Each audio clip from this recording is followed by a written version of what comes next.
think the Sustainable Food Summit is a fantastic opportunity to network and to meet like-minded people who are all working on sustainability and these other issues together.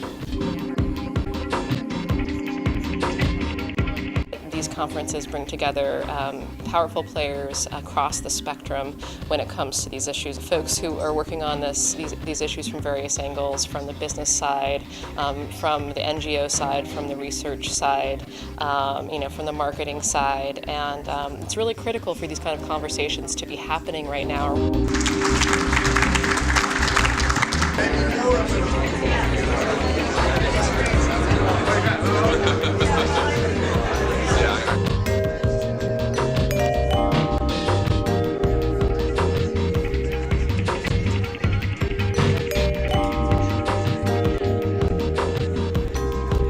The opportunity to have a tabletop at the Sustainable Food Summit has been wonderful. We were able to share our masala chai tea blend with all the participants of the summit. And it's allowed us to have more conversation about the exciting things happening with the beverage industry and tea in particular.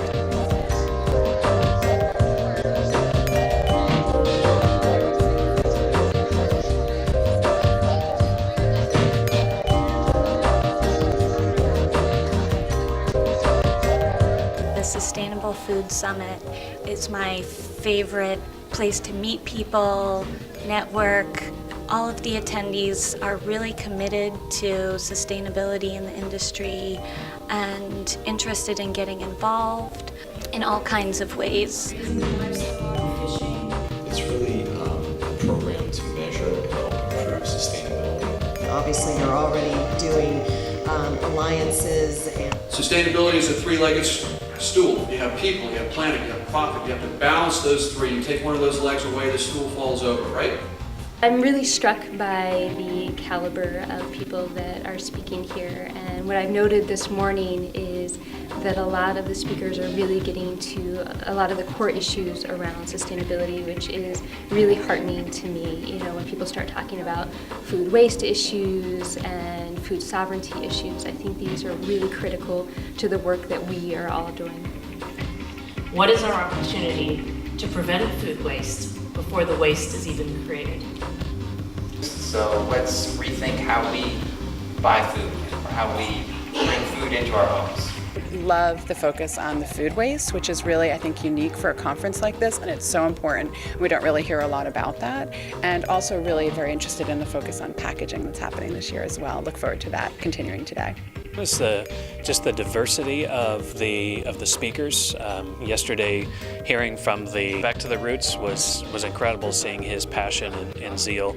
We're an urban mushroom farm growing gourmet mushrooms in these mushroom kits now on entirely recycled coffee ground waste from Peet's Coffees. It's a really cool kind of waste-free concept, and the entire box is just entirely recycled coffee grounds from Peet's mixed with the mushroom spawn. Right there, so in 7 days they pop out, from day 7 to day 10. They're doubling in size every single day. Oyster mushrooms are one of the fastest growing things you can imagine. Still, it's one of the coolest experiences growing. I think this has been really exciting for me because a lot of the great thinkers and researchers that we have worked with over the last year or two in developing Feeding America's new strategies were actually here, and we were able to hear in a lot more detail the thinking behind the data and the reports that we've seen.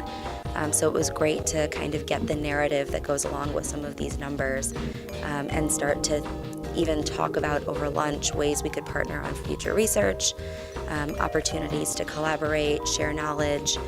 So it's really furthered my thinking, and I know that we'll all stay in touch over the next, several months to make sure we continue the conversation.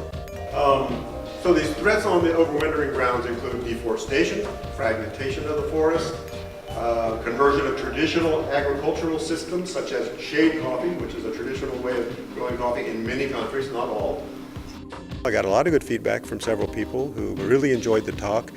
Some people did not know anything about it. They just heard the term bird friendly. They didn't realize it was a certification based on science and out of the Smithsonian. So I've had a really good interaction here with people in talking about our program. This summit offers some real hard data, some real science, some information for those who want to dig deeper. So those who are working in sustainability departments at their companies and are just starting to look at what metrics are applicable, what are the good ways to measure. You can get some good information at this summit and lessons learned from other experts, and you can leave here with a pocket full of new information to test out. And the opportunities for your organizations, most of you are trying to do the right thing. Your heart is in the right place. This industry is burgeoning. It's really growing, and it's one of those things where there is so much information out there to be garnered and brought together. And each time I listen to somebody, I get new ideas and create new notes and create all these great plans. It really, the amount of knowledge that is out there and the amount of intelligence devoted to this category is really impressive to me.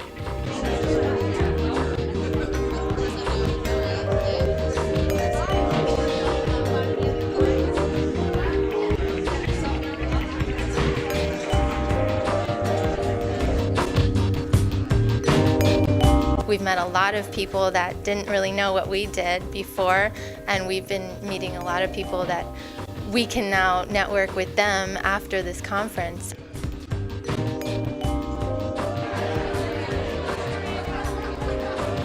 I keep coming back because year over year it never ceases to deliver some valuable take-homes with me so I can continue to develop our systems at So Delicious Dairy Free.